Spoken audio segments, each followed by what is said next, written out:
WWV Hey in everybody, the Fort Cape Collins, Coral Colorado Gabfest is going would, to be at the starting here tone, in just a 20 few hours, minutes. 0 minutes, say, boop. Good evening. This is W8KZT for the Cape Coral Gabfest.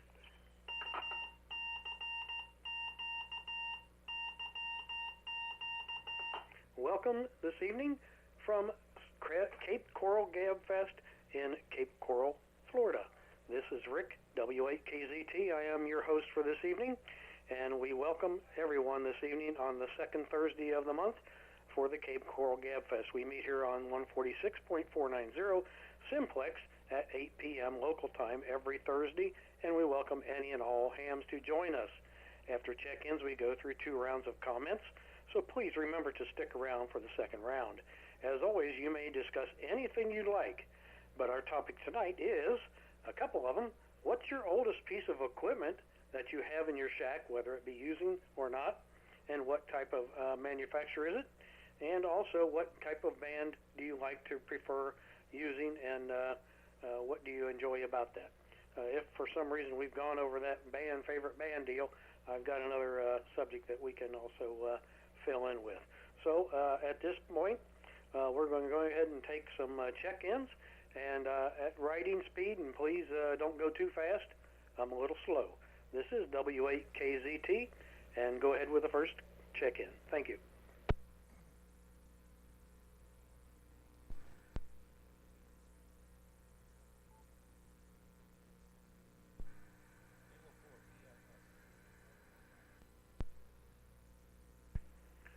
KN4 YYB Fred, North Fort Myers.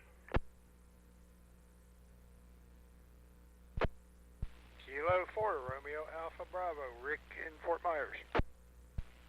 Whiskey 4 Bravo Tango Juliet Tim in Fort Myers. KF6 FJD Mike, the Cape.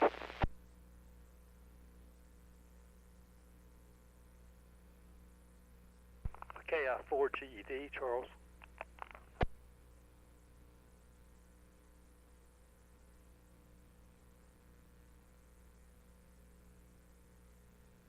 Okay, so far we have Ian, KO4EFS, Fred, KN4YYB, Rick at K4RAB, Tim at W4BTJ, and Mike at KFG6FJD, and Charles at KI4GED. Do we have any more people that would like to check in for the Cape Coral Gabfest this evening?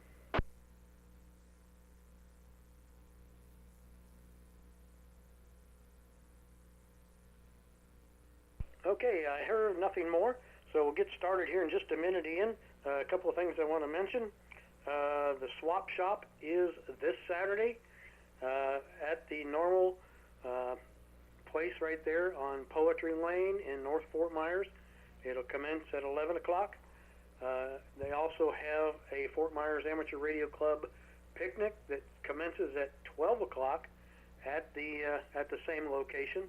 So if anybody hasn't really checked in or told them about that you're going to be there, please definitely get a hold of Bill White or Linda White and let them know that you'll be there so they'll have enough food for everyone.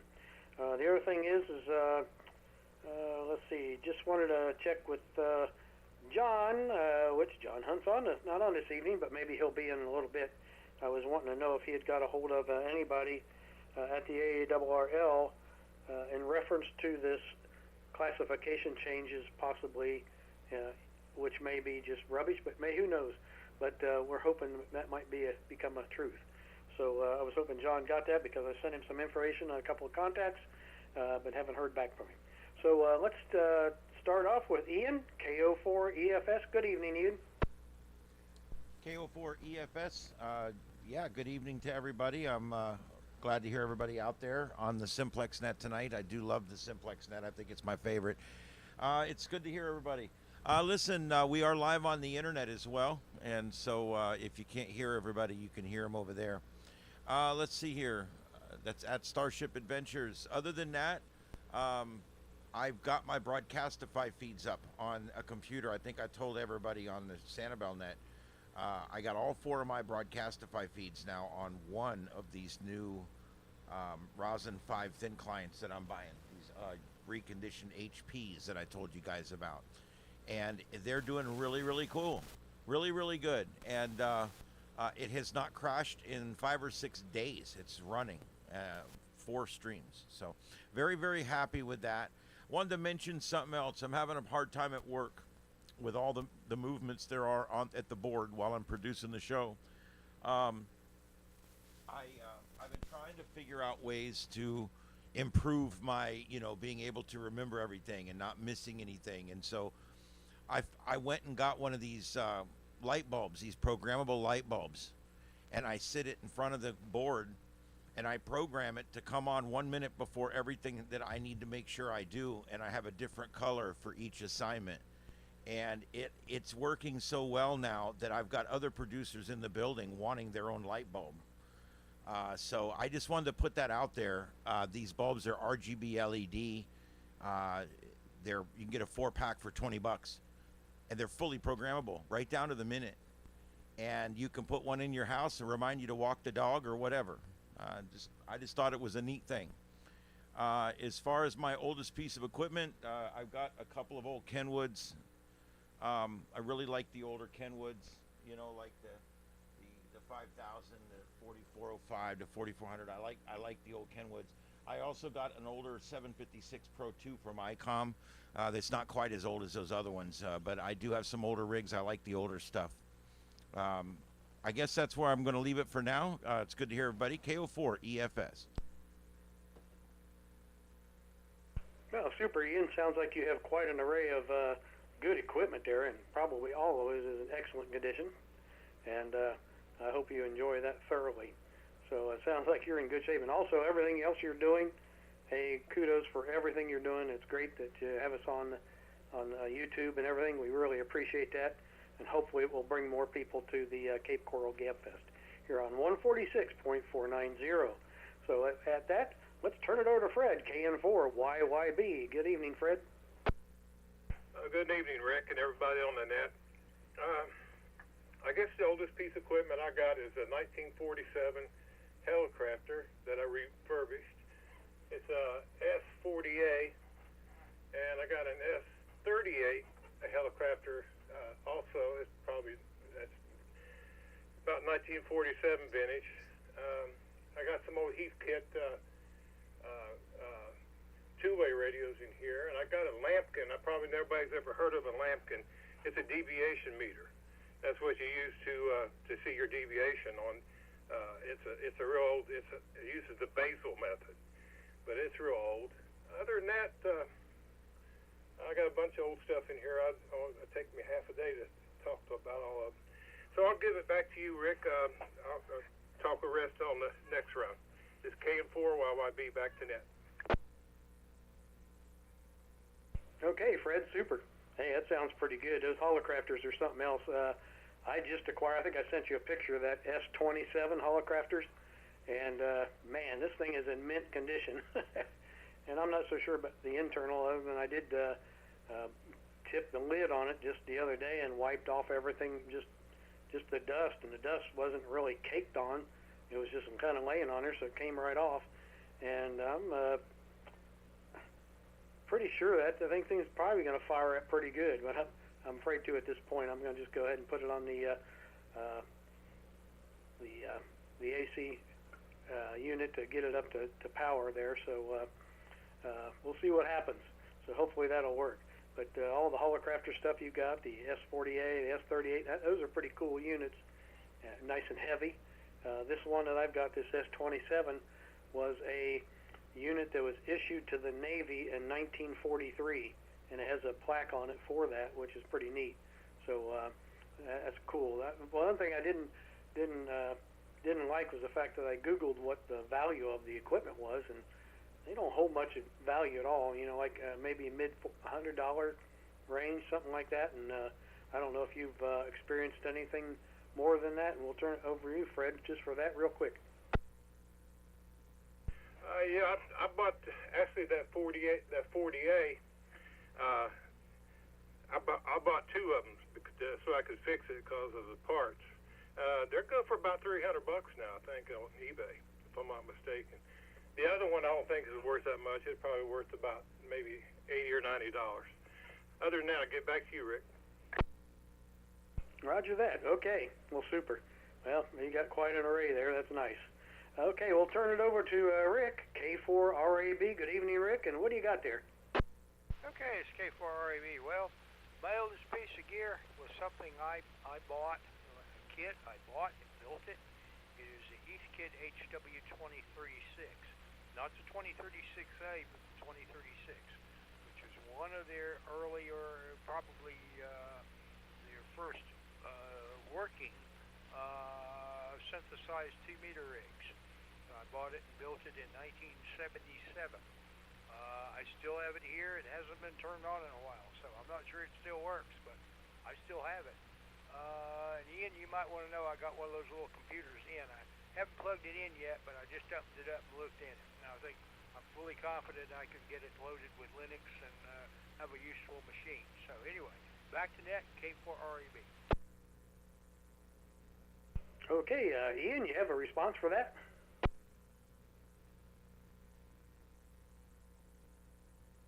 Yeah, Ian must be off there working on his stuff there. So, okay, well, super, Rick. Yeah, those HW2036s, the 2-meter rigs are pretty cool.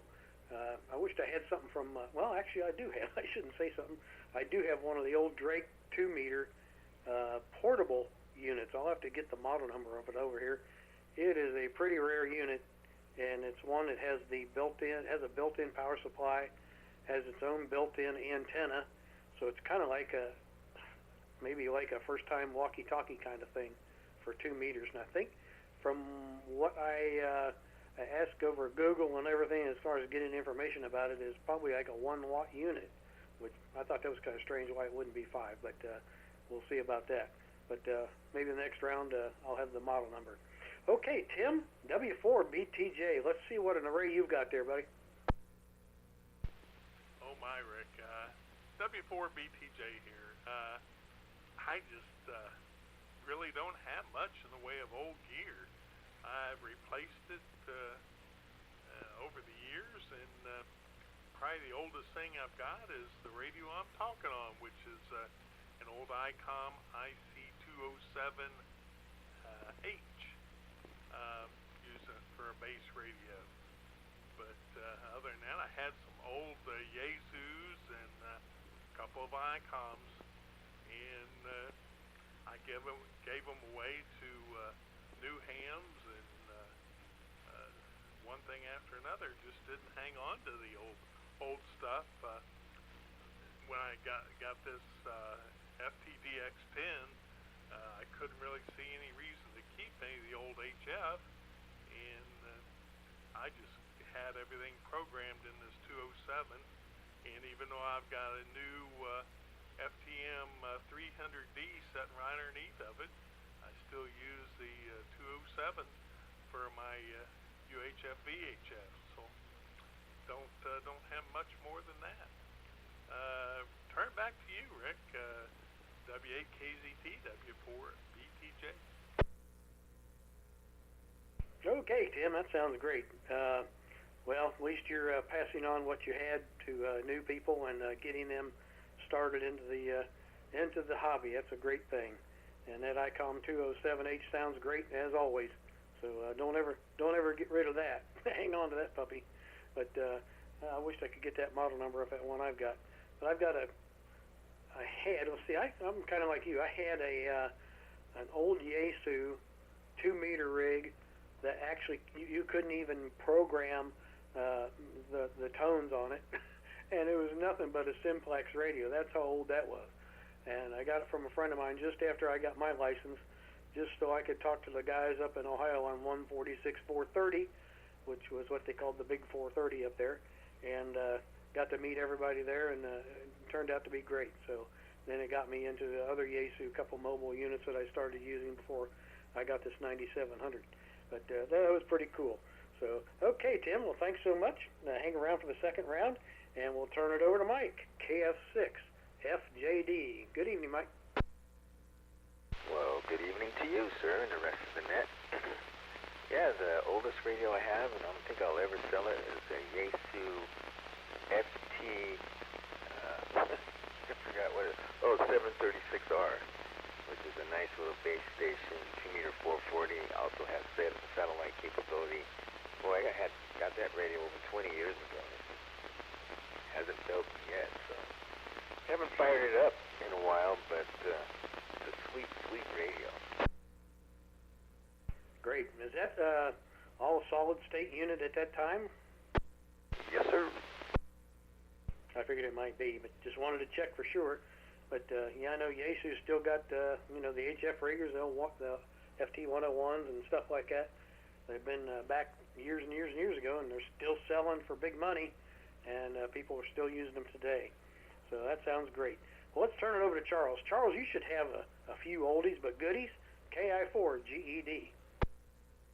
Well, good evening, Rick, and everyone on the net. Thanks, Rick, for doing the net. Doing a great job here for sure. Oh, the subject tonight. Well, I do have the oldest radios I got, I guess, is the SX99. I bought one in 1958, still have it. It doesn't work because it needs new capacitors and all that, but I still got it. And I bought another one since then that's been redone. The oldest HF radio is a Kenwood TS130. Now, I do have another one. It's an ICOM, I think. I can't remember what it was. It's a 730, I think. I haven't used it in a long time. The 730 was working, and last time I checked it out. As far as these other ones, I got some old CB radios, a couple old city phone. One's a 23 channel, and I think the other one you had the crystals, or maybe a synthesized. I can't remember. It's been too long. I haven't had it on in ages. Got too much stuff here for sure. Okay, that's all I got for this round here. I won't be at the picnic or the swap shop this coming Saturday. Want to let you know that. And we're looking to see who wants to do the net next week. If there's any volunteers coming up to do the net, that would be on the 15th. Let's see what we can see on that, and coming up in the net later on, see if it's the second round or something like that. So that's it. Send it back to you, Rick. W8KZT. This is KI4GZ. Okay, Charles. Well, thanks so much. You got quite a few rigs there of older vintage. And I forgot about the old CB stuff. I've got a realistic 40-channel. When they first came out with a 40-channel walkie-talkies, I still got that thing. And I don't know how many times I've tried selling it, and nobody wants it. But I sure still do have it. And I guess I'll just hang on to it for nostalgia. But that's the only CB thing I've got left. But, okay, we're at the end of the first round. And so I want to start off the second round. I'm going to change the venue a little bit here, even though I didn't mention the fact that I've got a whole set of Drakes here that are pretty old. I Googled them to find out just exactly when they were manufactured, and these were manufactured in 1966 and through 1967. And that's the R4A and the T4X transmitters, along with the MN4 matching network, and also the MS4 speaker and power supply. So I've got all of that, and it came with actually one of those Turner microphones, not the Plus 2s, but had two of the Turner microphones with it, which kind of surprised me. So that's about the oldest piece of equipment that I have right now. Of course, I'm not really sure if the Drakes work right now, but may get a chance to at one time put it on the Variac and find out. So we'll see what happens there. Okay, the next round, I think we'll throw in the fact, I can't remember if we did this or not, like I said earlier. What was your favorite band and why? And plus, I was going to say, ask everybody who has been or may be going to the Dayton Ham Fest, which is scheduled for this weekend, starts tomorrow, goes through the weekend, and what was your experience at the Dayton Ham Fest? So this is W8KZT. And we'll turn it back over to Ian, KO4 EFS. Go ahead, Ian.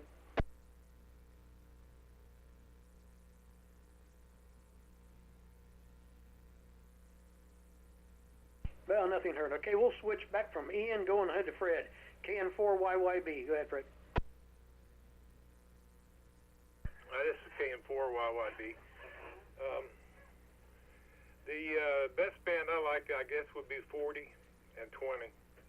seemed like I made a lot of contacts on those two bands when I first started, and I still get on every once in a while.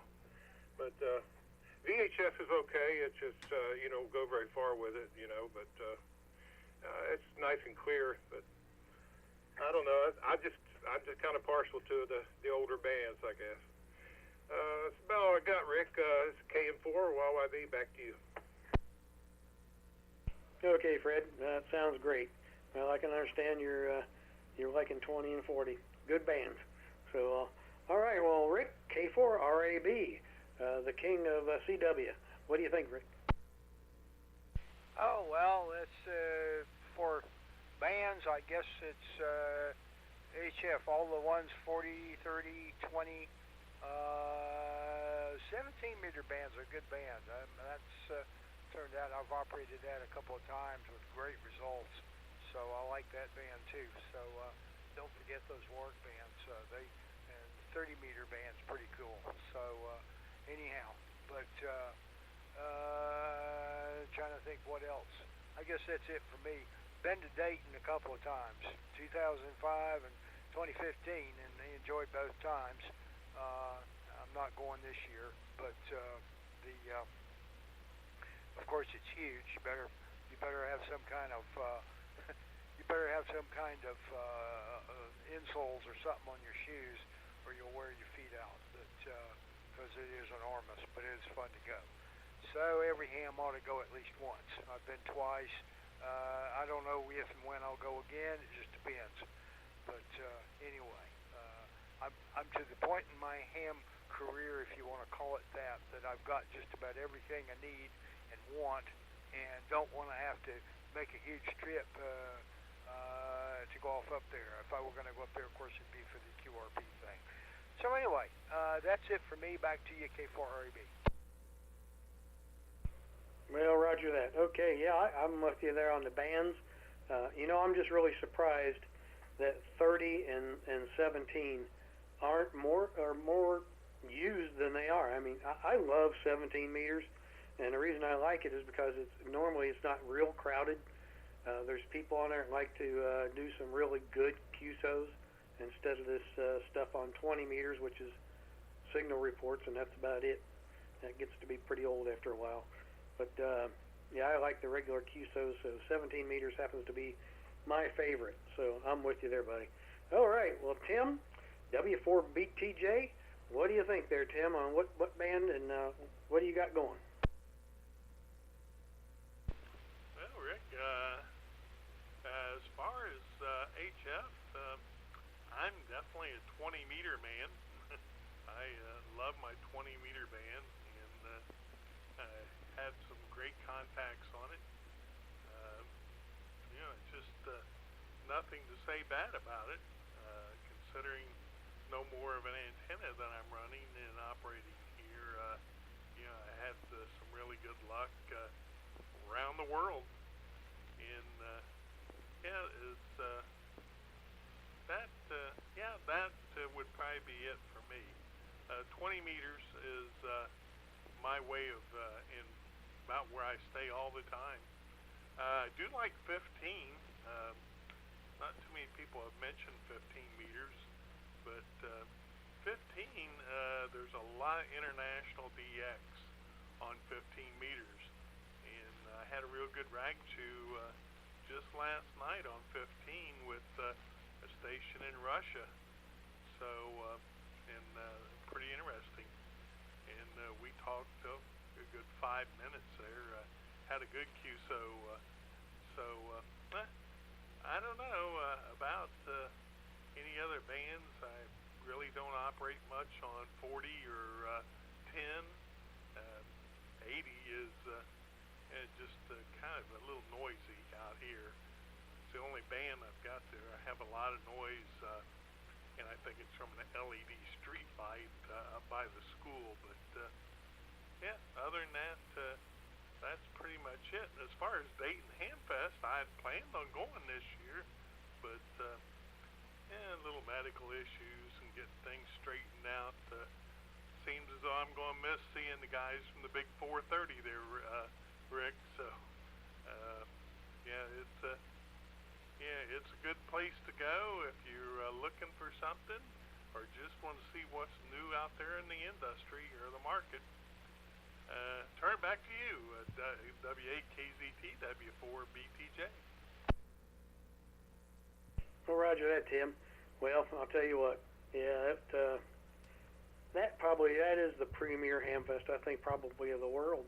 I'm not sure because I haven't been to any other ones, but from what I've heard, even from the guys that come over here from Europe, they say that this is the premier hamfest. But yeah, I sure do miss being able to go there. The last time I was at the hamfest there was back when it was in the old building there, downtown Dayton, and it was I think it was either 1970 or 71. I just can't remember exactly when it was. So unfortunately, I haven't been there since. And I was going to go here a few years ago, and COVID hit, so that kind of put everything on delay for a couple of years. They didn't even have one. So then when they started it back up and were scheduling it and had it all go, I up and moved. That was a smart move. So I missed that anyway.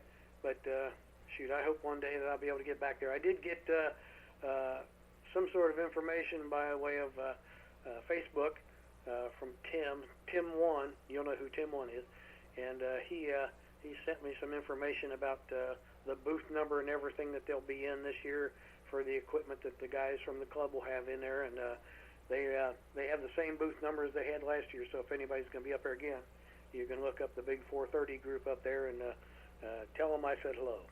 So this is W8KZT, and we'll turn it over to Mike, KF6FJD. Well, Roger. Yeah, lately it's been 80 meters for some reason. Isn't that crazy? But yeah, normally it's 10. I really enjoy 10 meters. It's a lot of fun. Roger that for 10 meters. Yeah, I turned on 10 meters last night, and boy, it was almost dead, but I could hear some guys back in the background on the lower frequency there, and all of a sudden they started coming up. I was probably getting an S5 or 6 at the max from one person, but everybody else on the band I was probably getting a 1 or 2, but I did hear several on there, so hopefully it came back after I turned it off. But yeah, definitely 80. I'm surprised 80 is going so strong, but it has been strong for years, mostly in the evenings, so yeah, it doesn't really surprise me. So, okay, well, let's turn it over to Charles, see what you got there. Charles, KI4, GED. Okay, thanks again, Rick. I haven't done any HF much lately. The 17 meters used to be good because I think there was no contesting a lot. You know, it's more of a quieter band, but I can't really say because I haven't done any in a long time. I haven't really listened in a while. I've only got a 75 meter inverted V up right now for HF, so can't add anything to that. So I haven't got anything else to add, so I'll say 7-3. Hope everybody has a safe week. We look forward to hearing everybody again next week on the Cape Coral Gabfest. W8KZT, this is KI4 GED. Okay, Charles, this is W8KZT for the Cape Coral Gabfest. And Charles, I hope you have a great trip and a very, very safe one. Bring back something that's lots of fun to talk about. So we'll be looking forward to that. After we're into the end of the second round here, do we have any more check-ins for the Cape Coral Gabfest? Net control. Go ahead, Tim. 6 Whiskey, 10 mobile in Fort Myers. Yeah, we have Whiskey 6, Whiskey. Go ahead, Tim. The thing tonight is, what is your oldest piece of equipment, and also what band do you really like, and have you ever been to the Hamfest up in Ohio, the Dayton Hamfest? W8KZT, back to W6, WWW. W8KZT from Whiskey 6 Triple Whiskey here. Oldest piece of equipment, ICOM IC2KL solid state 500 watt amplifier. It has a button for 10 and 12. Excuse me, but there's no hardware in the radio for 10 and 12, so it's the American version. So it didn't come with that. You can get the stuff. Well, you can't find it anymore because the amp is old. But they don't sell the parts that allow you to do 10 and 12 on it. But yeah, it's a good piece of equipment. I paid $300 for it. It's a swap shop. 500 watts, runs on a 120 plug, so pretty good. And 15 through 160. So yeah, I enjoy using that thing. 20 meters is my favorite just because of its reliability. It's open almost all the time in comparison with the other ones. When the other ones are open, though, they're a lot of fun. 20 is, I like that I can hear on the radio. And there's a pretty good chance 20 is going to be open, while the other ones, I don't have any antennas for 40. When I've gone 40, I like more of the getting quick QSOs on 20. It's more of the thing I like doing. So 40 I found is not as much. I don't have this antenna for 40 now. I've done a little 40, but not a huge fan.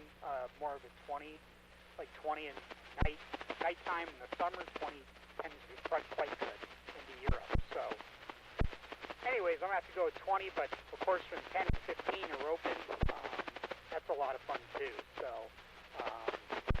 yeah, I mean, 2 meters too is a lot of fun. I got a 2 meter radio in the car and got the local hams, so I like 2 as well. So, anyways, this is Whiskey 6 Triple Whiskey. Back to net. Well, great, Tim. Well, thanks for checking in. Well, that's great that you got such a good deal like that for that amp, and it works. That's really cool. Excuse me, I've got one of those Ameritron 811H's, and it didn't have 10 meters on it or 12 meters. But there's the modification you can make, and I looked it up and found out how to do it, and all it required was a snipping of a wire. So that got me on 10 and 12. So that worked out pretty good. So there's no way of absolutely getting you on 10 and 12 there? Yeah, negative on that. Yeah, it's not as simple as snipping a wire like the Ameritrons. I was looking into this, and I was going to get the Ameritron. One of those probably AL600s or whatever, but the tube amps. But I found this for $300, so $1,000 or $300, and it's solid state. So no 10, but I didn't know that time until I plugged it in. I was, it doesn't do 10 or 12, and I found out that it did the hardware. No biggie. So as long as really it says 20, I mean that's what's open most of the time. So hold on one second here. So yeah, as long as it's 20, I'm pretty well good. I'm 15, so I like that too. 15, I get on 15, run full power. 5, I usually run about 450, 400, whatever. But yeah, runs good. Yeah, and I haven't gotten any complaints that it splatters or anything like that. When I first got it, I had talked to somebody, which I haven't talked to in a while. I don't know if anybody's that's the problem. That's why I've talked to him. But a guy up in Quebec, Mark, D2HTC, I think I got his call right. But he's talking to him. The first time I turned the thing on, I said, hey, how does it look on the scope, on the waterfall? And he said, it's clean. So I think it was him. It was somebody, but I had asked somebody I'd talked to several times, hey, how does it look on there? Does it look real clean and everything? No splatters? Yeah, so no splatter, anything. So, yeah, I basically, it's a steal. So, yeah, it's been a great unit. I've had it for probably close to a year about. And, yeah, originally, I for another $100, I got a MFJ classic manual tuners, 3 kilowatts, which is probably just 1,500. I mean, the MFJ math on that is probably not really 3 kilowatts. You wouldn't need a 3 kilowatt ham radio, but it's probably legal limit. I got one of those manual tuners, but then I eventually upgraded LDG electronics, and that thing is great. So no more to play around with anything. I just push the tune button and it does work, and I'm ready good to go. So I do like my setup. This is Whiskey 6 Triple Whiskey. Back to next. All right, Tim, great. Well, it sounds like you got it all working out for you, and that amp, that is a great job. Absolutely a great deal that you got on that. I'm glad it's working fine for you. So, Hey, I was going to ask it, are you going to be coming to the picnic this Saturday and swap shop? Super. Well, be looking forward to seeing you there, and hopefully a lot of the other guys here will be there also. All right, we're at the end of the second round, and we did miss Ian on the top end of the second round. Let's see if he's back. KO4 EFS. Ian, you around? KO4 EFS. Yeah, I'm here. I was trying to make my dinner, and every time I'd hear you guys call me, I'd run back out here, but with the delay, it was too late. So, but anyway, yes, I heard Rick. Rick, you're going to love that little radio. Let me know how it does with a different operating system. I can only imagine it's going to scream because it works really good with that Rosin 5 on Windows 10. So anyway, yeah, I'm looking forward to hearing about that because I may do the same thing with a couple of them down the road. Other than that, my favorite band is 6 meters. I have a 5-element 6-meter beam that I put up for July every year. And I have a lot of fun with that beam. I put up PSK reporter, set it for 6 meters only, and then I just watch the reflective clouds coming across. It's just amazing. It comes right out of Europe, and it comes right across the northern hemisphere, and I just point my beam towards it and start calling CQ, and it's amazing what you can do with 50 megahertz. I mean, I've had a lot of fun with 6 meters. That's been my fun band, and I'll be putting that antenna up here in the next 10 or 15 days. I hope to get it up, get it all tested up and working so that I can do the Magic Band season through July again this year. Just a lot of fun, All right, I guess that's what I got. It's good to hear everybody. Thanks for taking the net. And I will be out at the swap shop on Saturday, if not just for a little while, around 10 or 11. I'll be out there for an hour or so before I go do some other things that I have planned on Saturday. I'll see you guys out there, KO4 EFS 73s. All right, Ian. Well, thanks. Great. Hey, how high are you going to put that 6-meter beam? It goes in at about 20. It's about 27 feet above terrain, and the rotor's out, so I just leave the bolts loose and I put a rope on it and I jerk it around. You know what I mean? One of them. What do they call it? Armstrong rotors, right? Hey, let me tell you, it works. I can just walk right. I reach my arm outside the shack, and I know just how to pull it to get it to come over to the left a little bit or whatever. Hey, that's pretty good. Hey, I've done that before with doing some testing in my front yard. That was like hillbilly heaven up there in the front yard, having antennas stuck in the ground, and go out there, and the guys used to make fun of me. But it was fun. It worked out really good. Now I've got a guy up in Punta Gorda that's selling one of those 5-element 6-meter beams for $85. I have been contemplating about it. I'm still thinking about it. So we'll see. All right. Well, we're at the end of round 2. Let's see if we do have any further check-ins. This is W8KZT, the commander here at the Cape Coral Gabfest.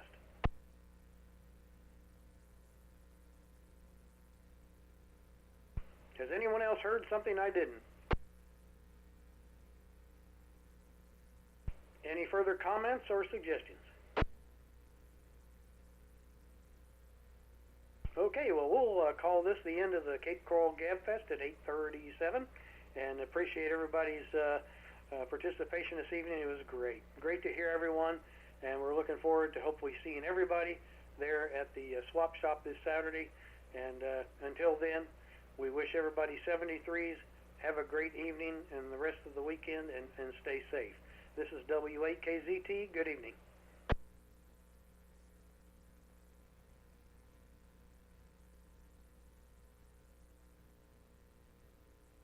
All right, guys, that's the Cape Coral Gabfest. W4BTJ, W8KZT. W8KZT, W4. If they're going to keep talking, I'll just leave it on. There's that sunbathing Rick there. Yeah, buddy, I've been burning that. Or maybe it's been burning me up a couple of times this week. How about that?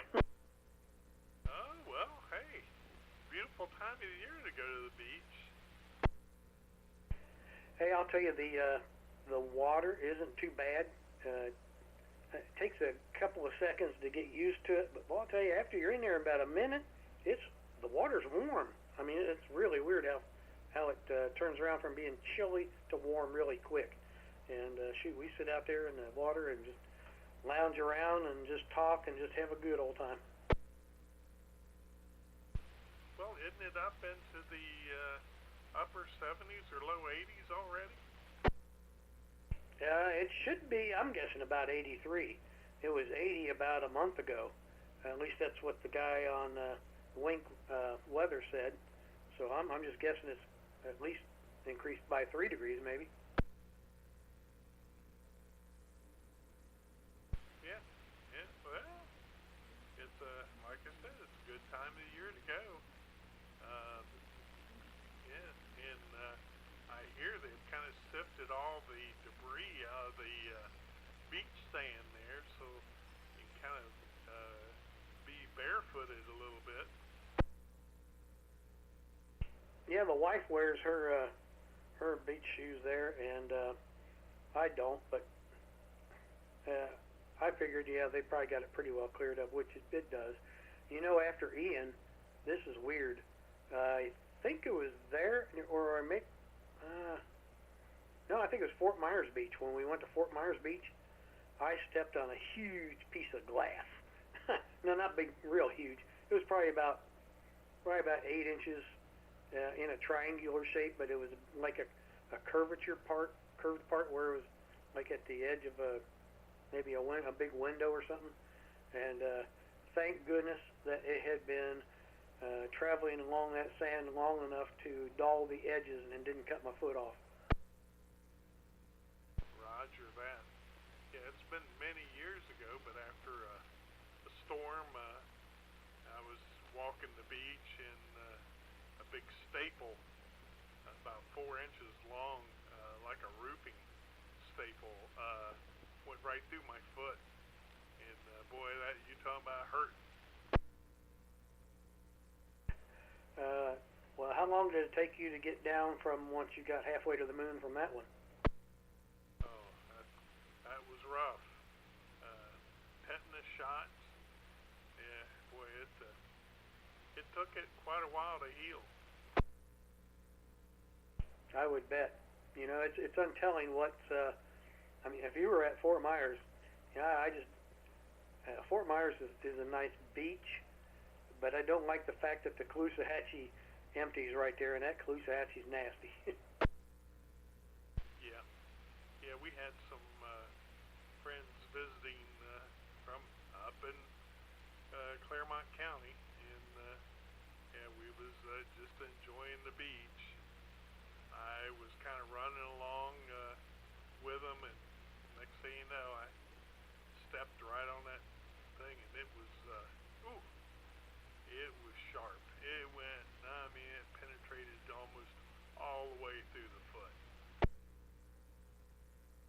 Yeah, that's scary. You know, another thing that scares me, and that I saw here not too long ago, and I think it was last year.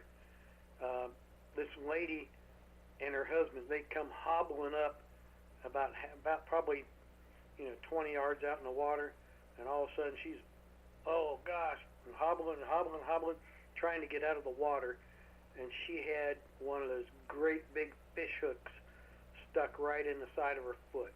Oh man, I know that hurt. Just ain't a burden about that. Oh, wow. Well, that's what happens. Well, it could be anywhere. You know, fishermen snag something and break their line off, and next thing you know, they got a hook in the water.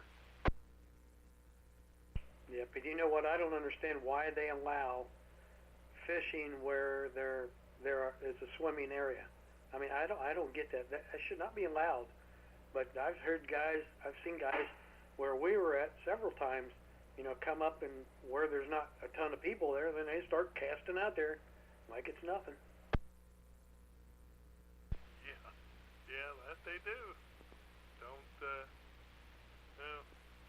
what scares me is when they come up and they cast out there. Next thing you know, they got a 3 or 4 foot shark on there. Yeah, that'd be a good one. Boy, oh boy. I'll tell you what we've seen a lot of lately, the last couple of weeks, are dolphins. I mean, every time we're out there, man, and not just one at a time. There's 2 and 3 and 4. I think I don't think there was 5. 4 have been the max at once. But boy, they've been everywhere. And then the other night, we were out on a cruise, just a sunset cruise. We have a meeting with our church people on Tuesdays, and it's like a group Bible study. And we went on one of the guys' tri-tunes, and he lives out not too far from Matlacha there. So we motored on out, went under the bridge there that crosses there in Matlacha, and just out in the cove a little bit. And we moored against one of the tore up docks, and we had probably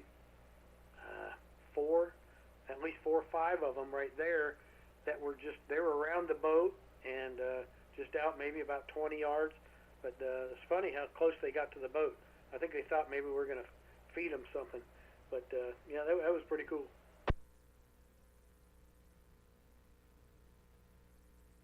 Roger. Yeah, well, it's kind of a rule of thumb. If you got dolphins around, you don't have sharks. And I'm happy with that. More dolphins, the better. yeah, I'm with you there. Have you ever been out to the Yucatan there in Matlacha? Oh, yeah. Yeah, been out there quite many times.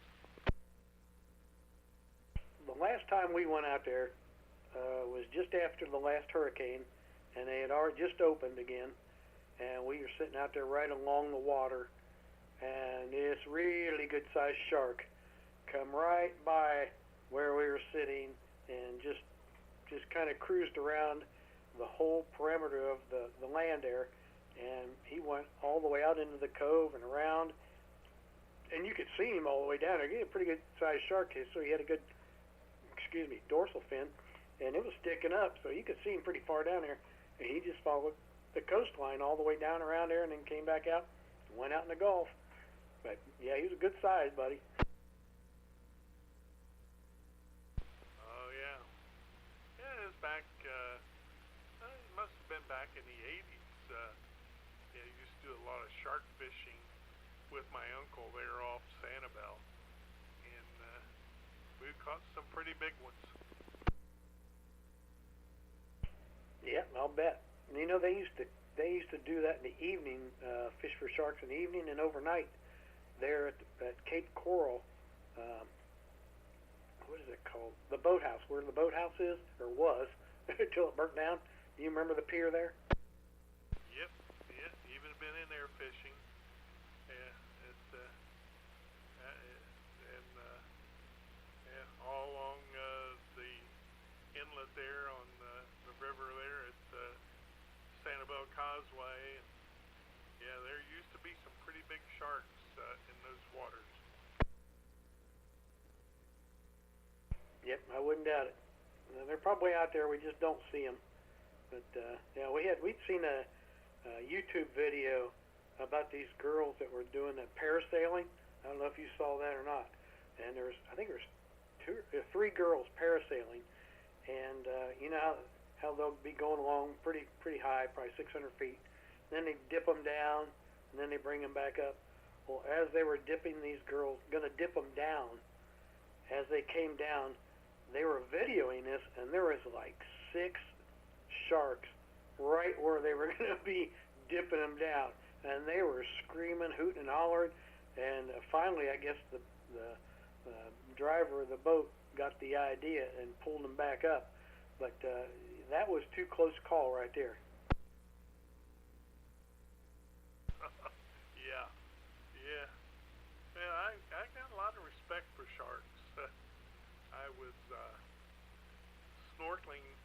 I used to live up in Destin and had a home up there on the beach. And every morning before I go into the store, I'd go out snorkeling about 7:30 in the morning there, and all by myself. I was out a couple hundred yards off the beach.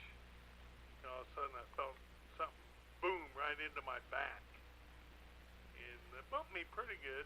I turned around, and there was about a 10-foot shark swimming away from me, and I darn near drowned it myself trying to get out of the water.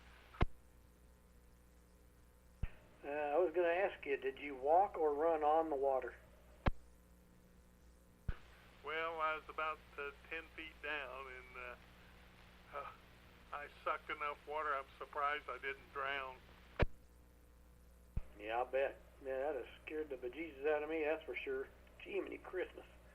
Yeah, that's way too close for comfort. Well, I ain't gonna lie to you. I never went snorkeling again in the morning by myself. Never. Yep, don't blame you there. But sounds like you had a lot of fun until then, huh? Oh yeah, it was good exercise, you know. And well, back then I only weighed about 165 pounds. You know how big I am now.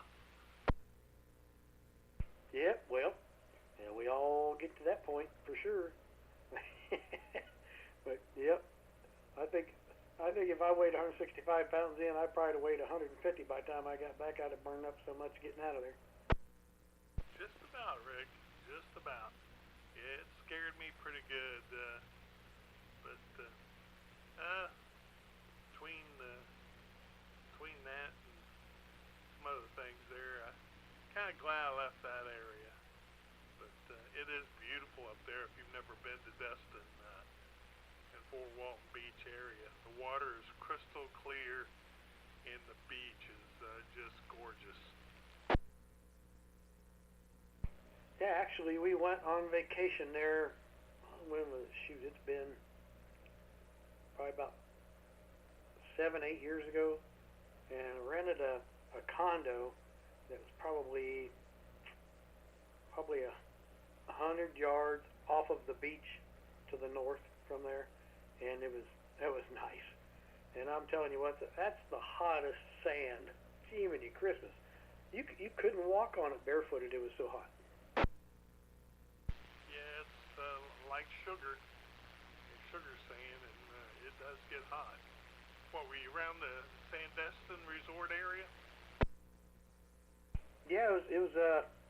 I wish I could remember. There's some restaurants right on the beach to the west of where we were staying. I can't remember much to the east, but there were a few to the west. Yeah, you were there on 98. Yeah, it's a nice area. Yeah, we really enjoyed it, and it's just something near you kind of enjoy, but then when you've had enough, you've had enough. Yeah, exactly. Yeah. Means we didn't live down here full time. You know, on vacation, you hated to leave. You hated to leave and go back home to what we didn't have down here. So, but now it's a whole different story. Now we don't have to worry about leaving and going home, and we can sit back and relax and know we're coming back again another day and really enjoy it. W4 BTJ W8 KUZT. Back to you. Yeah, it looks like you and Deb get out and enjoy your life there, and you just make the most out of it. And I hope you get to keep enjoying the beach and the waterfront. Have you been over to the Sanibel Causeway at all since it opened up? We drove over there. Gee, when was it? I think it was right when they were. I can't remember if it just opened the beach there on the one side or not, or they were going to. It was when our granddaughter was down here, and we took her over there to show her Sanibel and all of that, and she enjoyed that. That's a pretty neat area over there. And I hear, which I haven't seen much of that, but they say that on the west side there of the island, that's one of the biggest shell finds that you can have over there. Have you experienced that? Oh yeah. Used to. Me and the wife used to just go over there and walk in the evenings on the beach here by the lighthouse. It was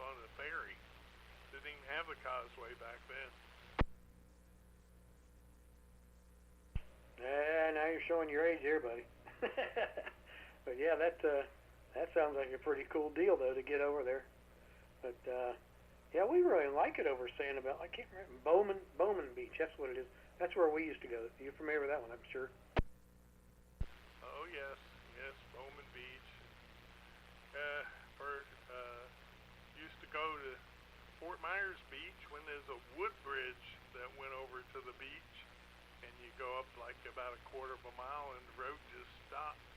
It was a sand path from there on up, about where the Estero Island Beach Club used to be. It used to be the Estero Island Inn, but past there, it was just a sand path.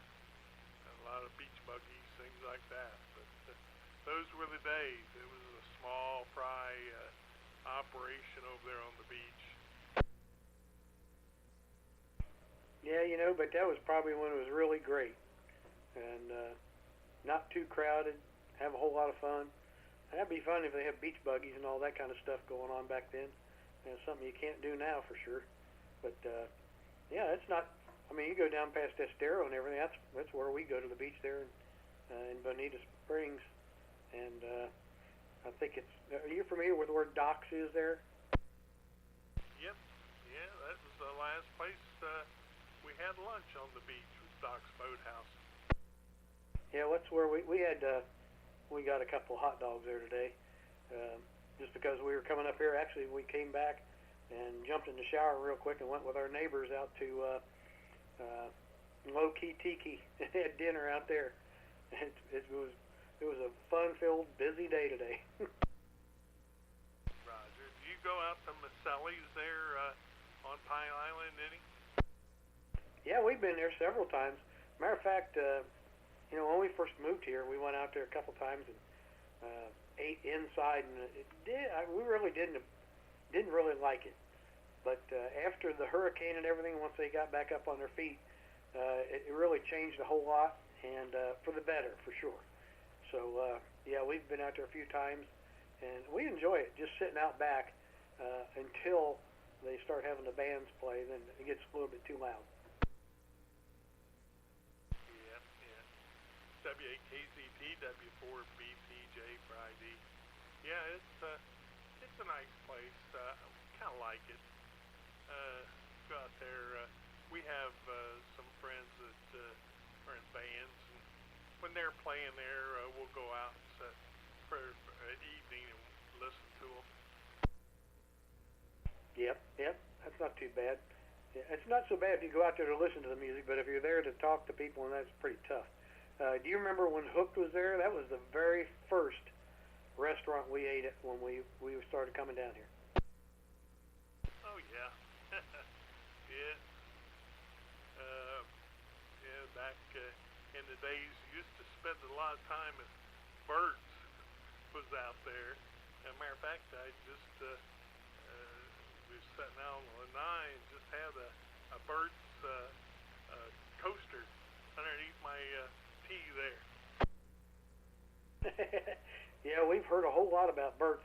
The thing is, we didn't get to experience that until before Ian took it out. So, unfortunately, we must have missed a whole lot because we've heard so much about Bert's.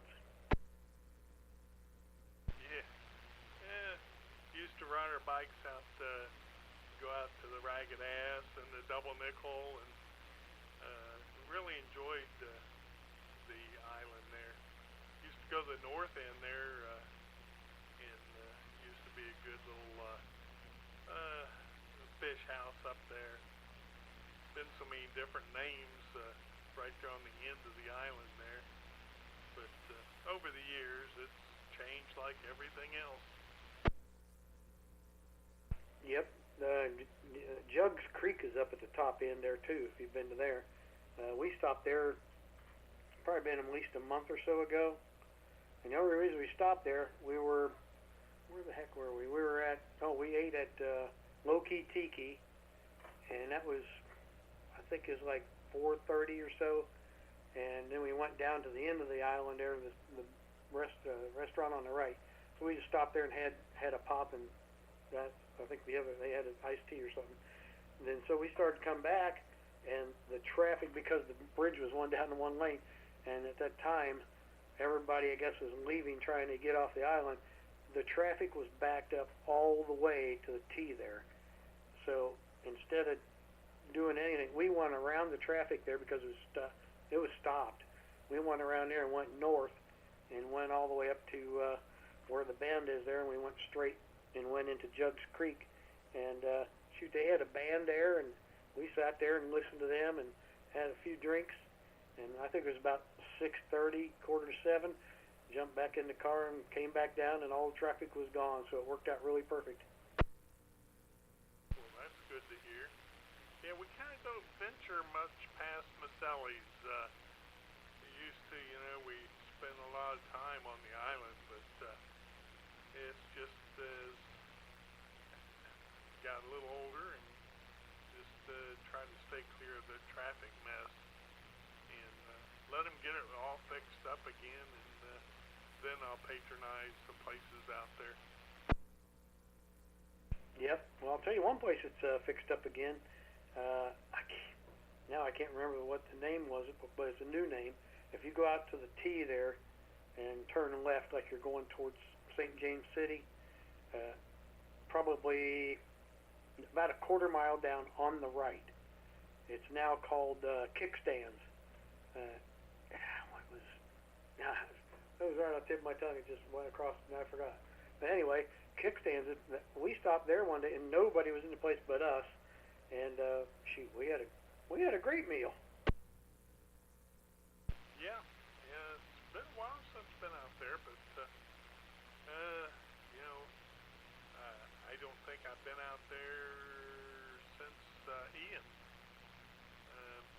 We've got some friends that live out there, right there before you get to St. James City. They're by the American Legion. But, yeah, they come into town more. We just don't go out there. Yep. Yeah, I remember we were talking about that American Legion today, and they got three: the American Legion, the VFW, and the Moose out there. I'm wondering why they have so many of those on that island is beyond me. Well, people enjoy it, and there's really not that much to do overall. And yeah, if you're a member, I'm a member of them. So yeah, if we're out there, we try to stop and patronize them. And it's kind of good overall.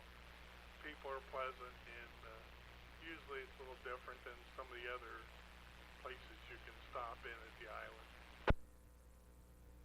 Yep. Now, do you belong to the Moose or which one? Moose, VFW, Legion, and Eagles. It goes on. There you go. Well, we got a Moose right up the street from our house here, right on Santa Barbara. They must have had a big drawing tonight or something. There was a parking lot full today. Yeah, sometimes they have their Queen of Hearts or whatever on Thursday nights, and it can get pretty busy. Roger that. Hey, we had a call there from November 6th. Go ahead.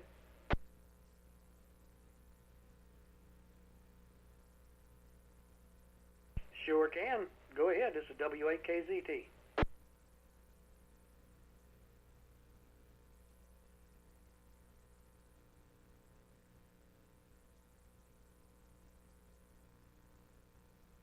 Yep, you're sounding pretty good here.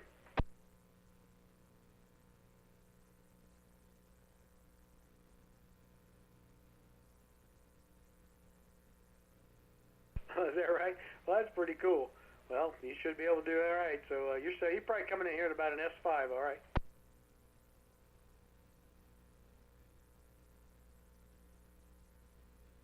Yeah, it's been over for about maybe about 20 minutes or so. Yeah, Ian, Fred, Rick, Tim, which I'm talking to now, W4BTJ, Mike, and Charles, and Tim, W6WWW. Rounds it out there. How about you, John?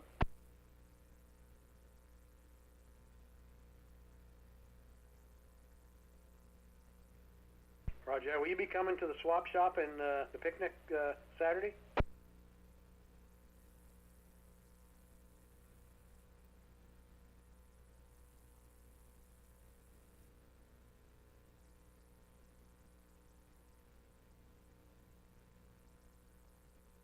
Okay. Any improvement at all?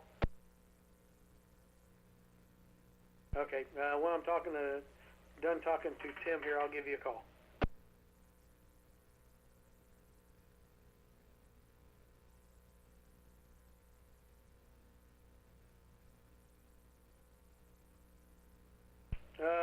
Oh, 10 o'clock would be good.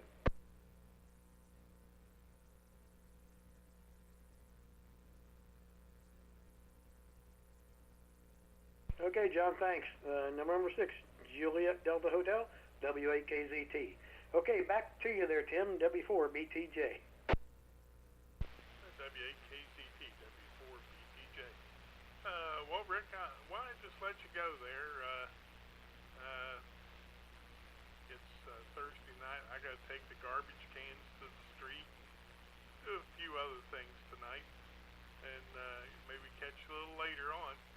73's Pete, you and Deb have a great evening and enjoy the upcoming weekend and the festivities.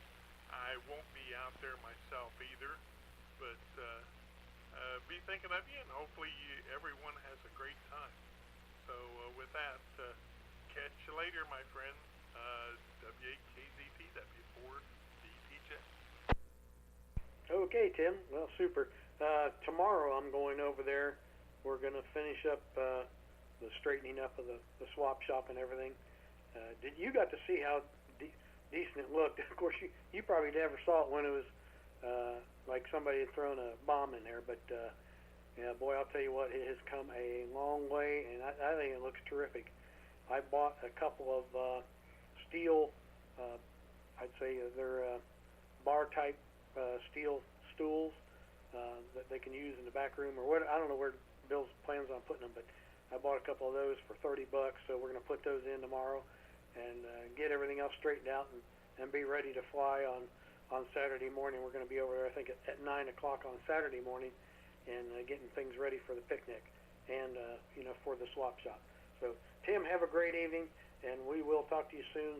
Tell Sandy we said hello and hope to see you sometime here soon. So, W4BTJ, W8KZT, 73s, and good evening.